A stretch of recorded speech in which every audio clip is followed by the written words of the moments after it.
Welcome everybody. I wanted to do a quick video for this week.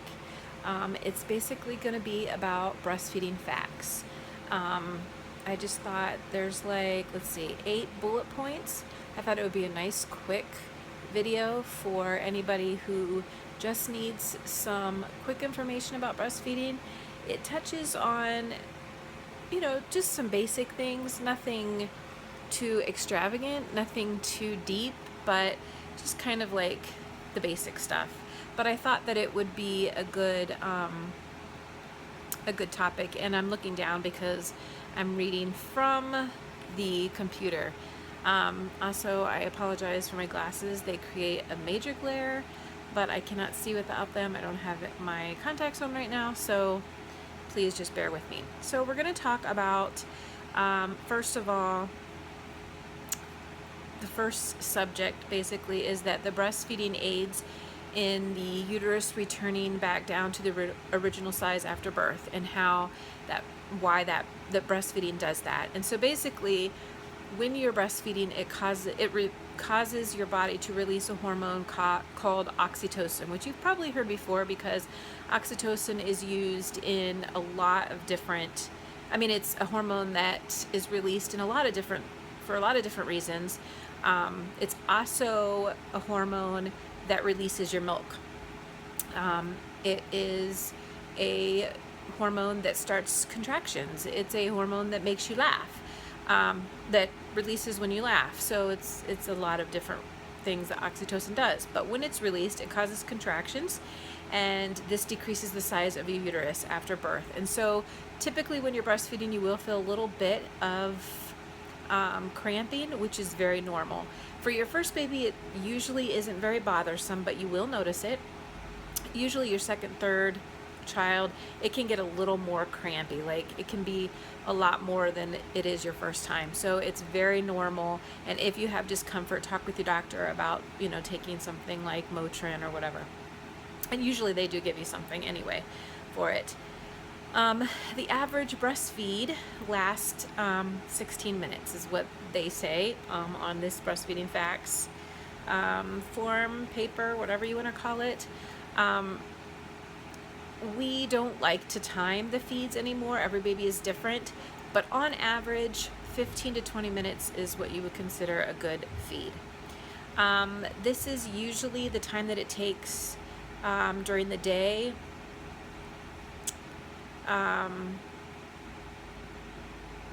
In different intervals throughout the day. So I've noticed that nighttime seems to be a little bit longer. Some babies, when they're early, tend to nurse a little longer. I wouldn't go based on that, but I wouldn't judge every feed based on time. I would really just kind of is your baby, a preemie? And ask, you can always ask a lactation consultant, or feel free to ask me any questions in the comments below. But on average, you can say between 15 and 30 minutes.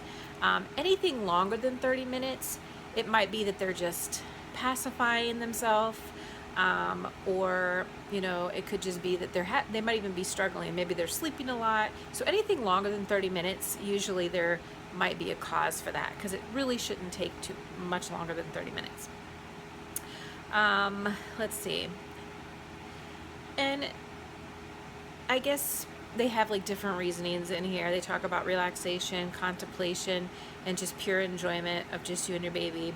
So this is an average time. That's why they say it's not set in stone. So every baby's different as to how long they might feed.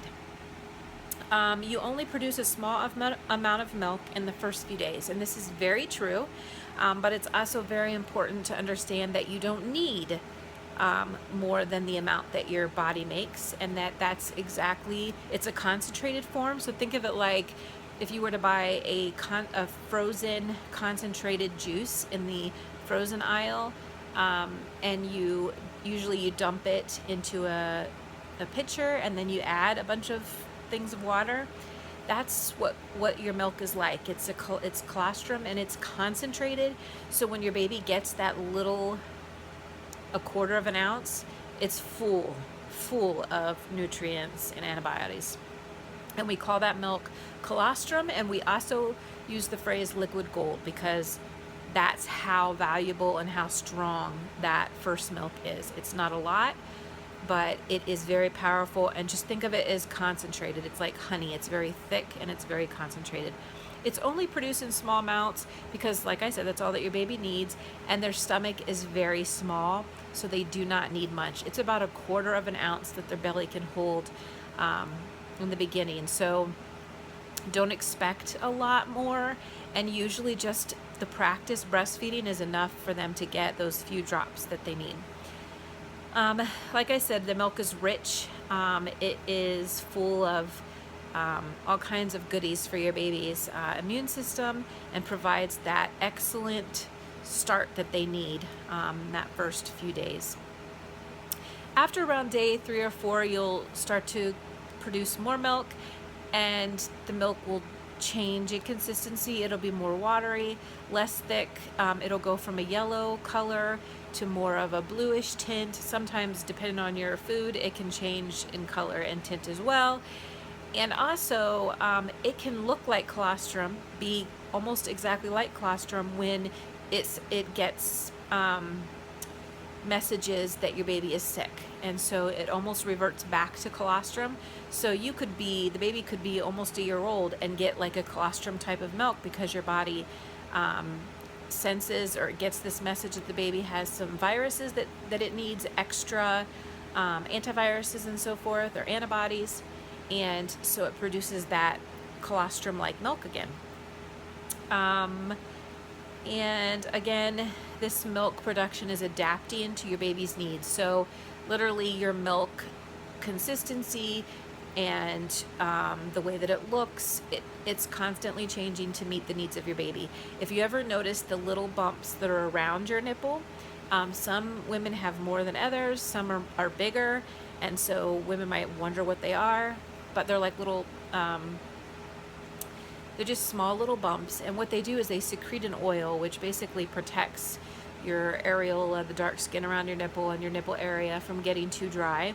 But it also, when the baby sucks, the saliva mixes with that oil, and it basically goes back into the body and tells the body what